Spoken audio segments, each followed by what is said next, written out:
बाधाएं वे डरावनी चीज हैं जो आप जब देखते हैं जब आप अपने लक्ष्य से मुंह मोड़ लेते हैं। क्या है थॉट? बाधाएं वो डरावनी चीज हैं जो आप जब देखते हैं जब आप अपने लक्ष्य से मुंह मोड़ लेते हैं। आज तो थॉट भी हिंदी में है तो हर टचिंग जरूर होगा। देखते हैं आप कितना कनेक्ट कर पाते हैं इस थॉट से खुद को। ओके, तो आज के चैप्टर का नाम है children and women in sports physical education class 12th, chapter number 5। आज ये चैप्टर स्टार्ट हो गया है जिसके कंप्लीट होने पर हमारा 50% सिलेबस कंप्लीट हो जाएगा। ये जो विमेन इन स्पोर्ट्स है सिर्फ इसका एक टॉपिक रह गया है, मतलब एक ही टॉपिक इस चैप्टर में है। पहले सेकंड लास्ट ईयर ये एक चैप्टर हुआ करता था पूरा का पूरा, लास्ट ईयर इसे मर्ज कर दिया गया इसके साथ। और अब की बार इसके जो इंपॉर्टेंट टॉपिक्स थे जो कि पहले आया करते थे एग्जाम में, पिछली बार भी आए थे, मतलब इस बार 2019-20 सेशन में भी आए थे, वो डिलीट कर दिए गए हैं। अब सिर्फ एक टॉपिक बचा हुआ है इसमें, तो पहले इसी को हम पढ़ेंगे। नोट्स का लिंक आपको डिस्क्रिप्शन में मिल जाएगा। उसमें आपको जितना डेटा मैं आपको प्रोवाइड कराऊंगा उससे भी कहीं ज्यादा डेटा आपको उसमें मिलेगा। डिटेल्ड एक्सप्लेनेशन टॉपिक्स के मिलेंगे। ओके, तो फर्स्ट हम पढ़ते हैं स्पोर्ट्स में विमेन का पार्टिसिपेशन इंडिया के अंदर। Sports participation of women in India. India के अंदर स्पोर्ट्स पार्टिसिपेशन विमेन का। तो देखो जरा, कर्णम मलेश्वरी नाम की एक विमेन जो थी 2000 के अंदर, उन्होंने पहला ओलंपिक मेडल इंडिया के लिए जीता, ब्रोंज मेडल। वो भारत की एक पहली ऐसी विमेन थी, स्पोर्ट्स विमेन, जिसने कोई भी ओलंपिक मेडल जीता था। अब तो बहुत सारी ऐसी स्पोर्ट्स पर्सन्स आ गई हैं, बहुत सारी ऐसी स्पोर्ट्स विमेन आ गई हैं जो कि रोल मॉडल है सभी के लिए, सिर्फ विमेन के लिए ही नहीं, सिर्फ फीमेल्स के लिए ही नहीं, सभी के लिए रोल मॉडल बनकर वे आए हैं। जैसे पीटी उषा, और उन्हीं को फॉलो करते हुए हिमा दास, जो कि अभी रिकॉर्ड होल्डर भी है 400 मीटर रेस का, नेशनल रिकॉर्ड होल्डर भी है। Mithali Raj, national Indian team की विमेन टीम की captain. Sania Mirza, tennis player. Geeta Phogat, wrestling. और ना जाने कितनी ऐसी विमेन हैं जो कि आज रोल मॉडल बनकर उभरी हैं। लेकिन उनकी जर्नी इतनी स्ट्रेट फॉरवर्ड नहीं थी जितनी देखने से लगती है। वो तो आपने दंगल भी देख ली होगी, गीता फोगाट की जो स्टोरी थी वो भी आपको समझ में आ गई होगी कि कितना कुछ उन्हें सहन करना पड़ा वहां तक पहुंचने के लिए। ये जो सोशल स्टिग्मा है ना, वो काफी खतरनाक होता है। इसमें विमेन की कोई गलती नहीं है कि 21वीं शताब्दी में जाकर के वे इंडिया के लिए मेडल लेकर, इसमें उनकी बिल्कुल भी गलती नहीं है। क्योंकि 1896 में जब मॉडर्न ओलंपिक गेम्स एथेंस में स्टार्ट हुए थे तो विमेन का कोई पार्टिसिपेशन ही नहीं था, इंडिया से नहीं पूरे वर्ल्ड से, खाली मेल्स का था वो। जैसे जैसे 20वीं सदी आगे बढ़ी तो थोड़ा सा समझ आना स्टार्ट हुआ मेन को, क्योंकि इन्हीं के हाथ में लगभग सब कुछ था। विमेन का पार्टिसिपेशन होना स्टार्ट हुआ, तब जाके इंडिया का भी नंबर आया 2000 के अंदर। तो इसमें इनकी कोई गलती नहीं है, क्योंकि जब तक मौका नहीं मिलेगा तब तक कोई क्या कर लेगा। सिर्फ इतना सा टॉपिक हमारे सिलेबस में रखा है, इससे मैं बिल्कुल भी खुश नहीं हूं। जो इंपॉर्टेंट टॉपिक्स थे या इंपॉर्टेंट छोड़ो, जो कि पता भी होने चाहिए, क्योंकि इससे विमेन के अंदर अवेयरनेस फैलती है, वे ऐसे टॉपिक्स थे, वो भी यहां से हटा दिए गए। खैर, क्या कर सकते हैं। अब आगे बढ़ते हैं। नेक्स्ट टॉपिक है मोटर डेवलपमेंट। क्या है? Motor development. मोटर डेवलपमेंट क्या होता है, यही हमारा एक मेन फोकस का पॉइंट आज रहने वाला है। देखो, मोटर डेवलपमेंट रिलेटेड है फिजिकल ग्रोथ से, एक वर्ड में डिफाइन कर सकते हो। मोटर डेवलपमेंट किससे रिलेटेड है? फिजिकल ग्रोथ से। मतलब अगर आप फिजिकली आपके अंदर ग्रोथ दिखाई दे रही है, देन मोटर डेवलपमेंट हो रहा है। जैसे मोटर डेवलपमेंट में आपकी बच्चे की जो बोन्स हैं, मसल्स हैं, उनका डेवलपमेंट आ जाता है। वो अपने आसपास जो है मूवमेंट करे, वो भी इसके अंदर काउंट होता है मोटर डेवलपमेंट के अंदर, क्योंकि बोल दिया ना फिजिकल ग्रोथ आ गई, बच्चे की मसल्स का, बोन्स का, इन सब चीजों का डेवलपमेंट, जिससे कि वो आसानी से मूव अराउंड कर सके अपने आसपास के एनवायरनमेंट में, वो फिजिकल एक्टिविटीज को परफॉर्म कर सके, तो इसी को हम मोटर डेवलपमेंट बोलते हैं। मोटर डेवलपमेंट अब मैंने बात कर ली है, तो मोटर स्किल्स की भी बात कर लें, मोटर मूवमेंट्स की भी बात कर लें। अरे भाई, बच्चा पहले बैठना सीखता है, सिटिंग, फिर चलना सीखता है, वॉकिंग, फिर दौड़ना सीखता है, running, jumping, skipping and so on. तो ये जो फिजिकल एक्टिविटीज हैं, इन्हीं को हम मोटर एक्टिविटीज भी बोलते हैं या मोटर मूवमेंट्स भी बोलते हैं। अब आप समझ गए होंगे कि मोटर डेवलपमेंट क्या है। So motor development is related to physical growth, the development of child bones and muscles, so that he can move around in his or her environment, he or she, okay? तो he or she ही निकलता है दिमाग से, she or he, her और his, respect में। सो motor development के बाद अब आता है, दो टाइप के मोटर डेवलपमेंट होते हैं। एक तो होता है फाइन मोटर डेवलपमेंट, एक होता है ग्रोस मोटर डेवलपमेंट। तो फाइन मोटर डेवलपमेंट से पहले ग्रोस मोटर डेवलपमेंट को समझते हैं। ग्रोस मोटर डेवलपमेंट क्या होता है? ग्रोस मोटर डेवलपमेंट में डेवलपमेंट होता है लार्ज मसल्स का। किसका? लार्ज मसल्स का। और लार्ज मसल्स किस चीज में हेल्प करती है? आप समझ में आएगा कि लार्ज मसल्स का डेवलपमेंट होता है, इसमें क्या क्या चीजें आ सकती हैं। वे लार्ज मसल्स बैठने में हेल्प करती है, सिटिंग में, वॉकिंग में, रनिंग में एटसेट्रा, इन सब चीजों में हेल्प करती है लार्ज मसल्स।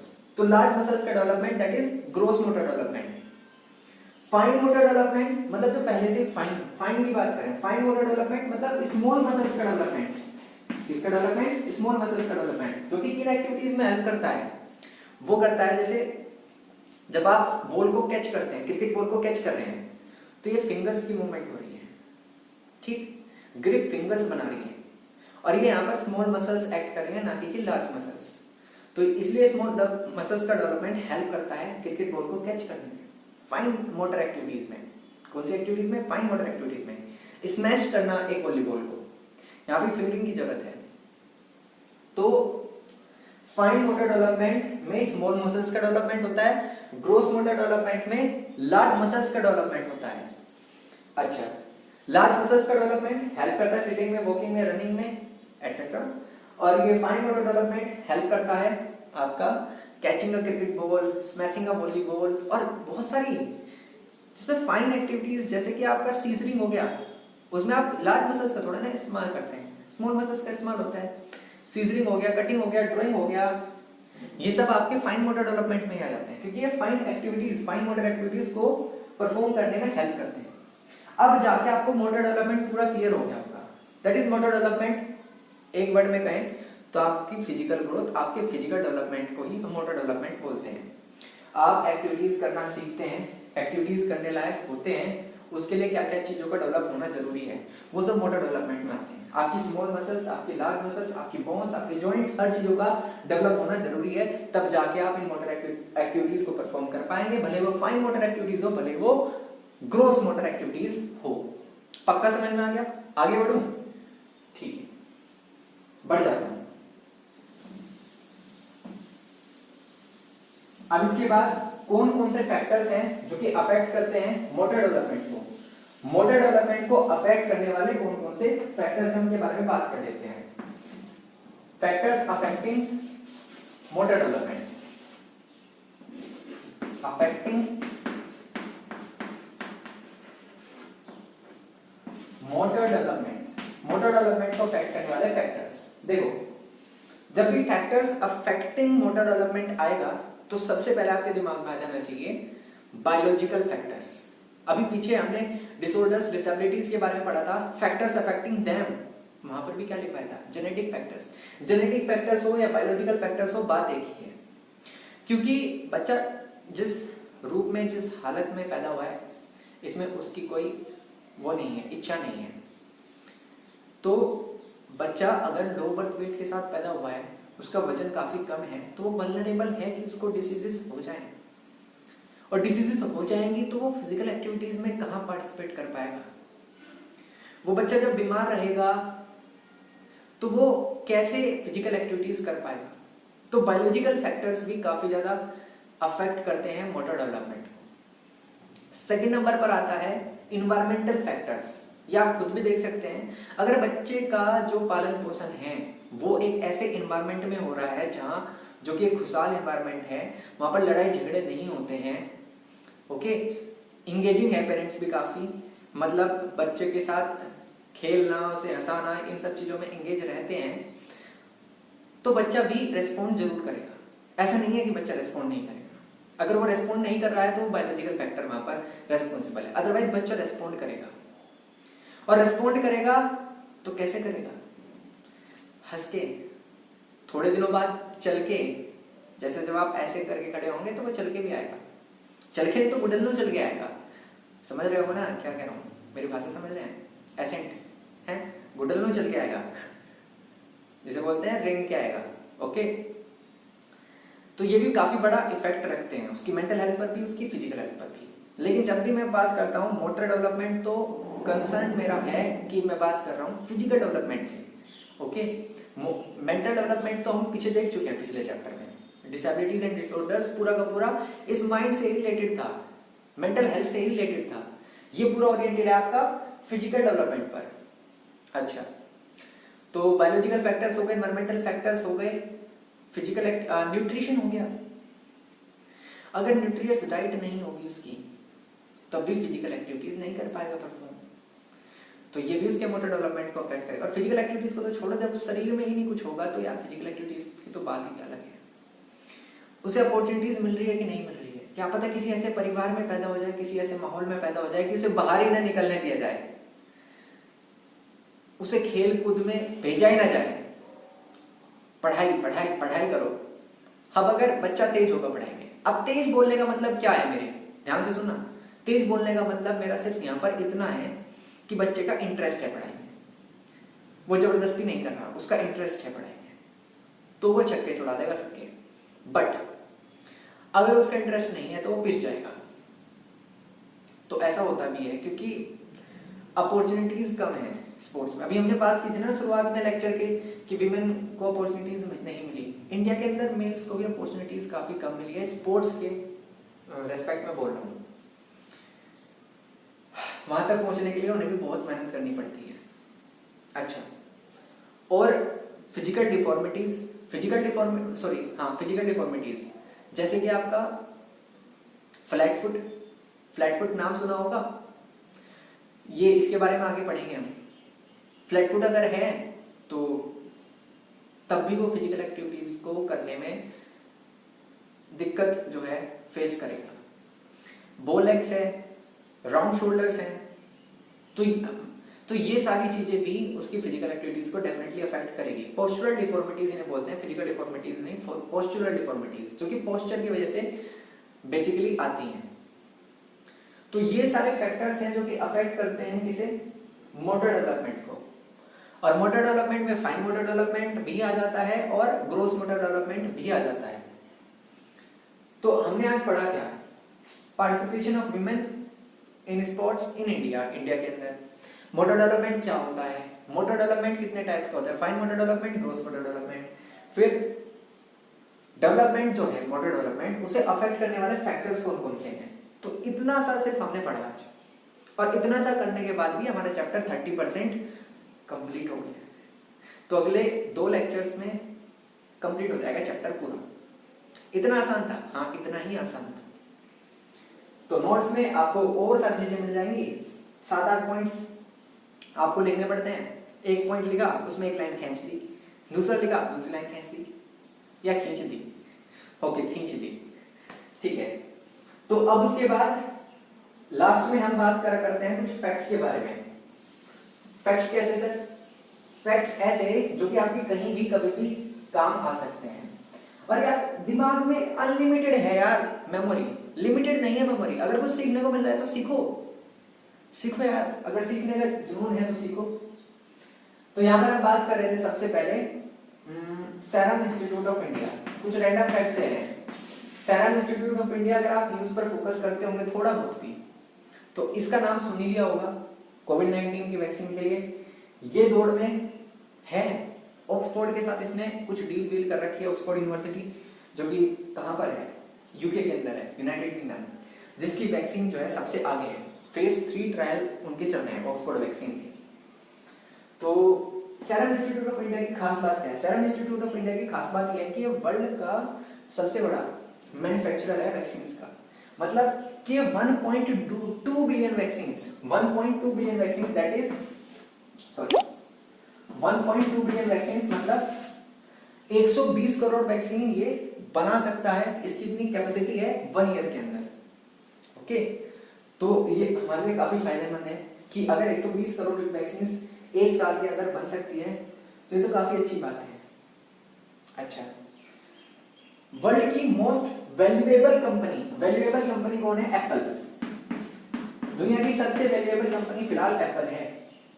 अब मोस्ट वैल्यूएबल कंपनी का मतलब क्या है कि इनका जो मार्केट कैपिटलाइजेशन है, अब ये और भी ज्यादा कॉम्प्लेक्स हो गया।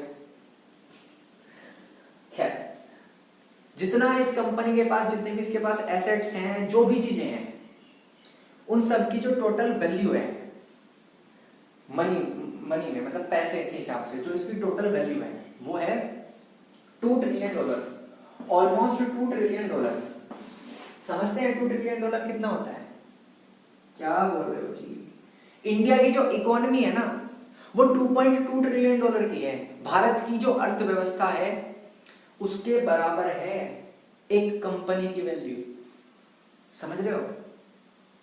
तो ये मल्टीनेशनल कंपनीज कितना बड़ा जाल बिछा चुकी है ऑल ओवर द वर्ल्ड, कि यहां से पता चलता है कि एक देश जिसके अंदर 140 करोड़, यस 125 करोड़ मत गाया करो, 140 करोड़ जनसंख्या जिसकी हो, उसकी इकोनॉमी का साइज जितना है उतना तो यार एक कंपनी का है, $2 ट्रिलियन के अप्रोक्स। अच्छा, अब एप्पल के बाद दूसरे नंबर पर आती है अरामको। कौन सी को? Aramco, Saudi Aramco. ये मोस्ट वैल्यूएबल कंपनी थी, लेकिन इसकी लग गई। क्यों लग गई? क्योंकि तेल के प्राइसेस, ऑयल प्राइसेस धड़ाम से नीचे आके गिरे, डिमांड कम हो गई ना कोविड-19 के इस एरा में, ऑयल की डिमांड कम हो गई तो प्राइस धड़ाम से नीचे आ गिरे, और प्राइस गिर गए तो इसकी वैल्यू गिर गई, तो ये सेकंड नंबर पर खिसक गई। अदरवाइज ये वर्ल्ड की नंबर 1 कंपनी थी। तो सऊदी अरेबिया को इसी के लिए तो जाना जाता है, तेल के लिए, ऑयल के लिए। अच्छा, तो ये थे कुछ रैंडम फैक्ट्स। अगर आपको सब कुछ समझ में आया है, सब कुछ क्लियर हुआ है, तो लाइक कीजिएगा, सब्सक्राइब कीजिएगा और शेयर कीजिएगा, क्योंकि यार आगे भी तो आओगे आप। अगर सब कुछ समझ में आया तो फिर अगला लेक्चर भी तो लेओगे, या फिर सिर्फ इसी लेक्चर को लेओगे। और अगर कुछ कमी है तो फिर कमेंट करके बताइए। पढ़ाई करते रहिए। धन्यवाद।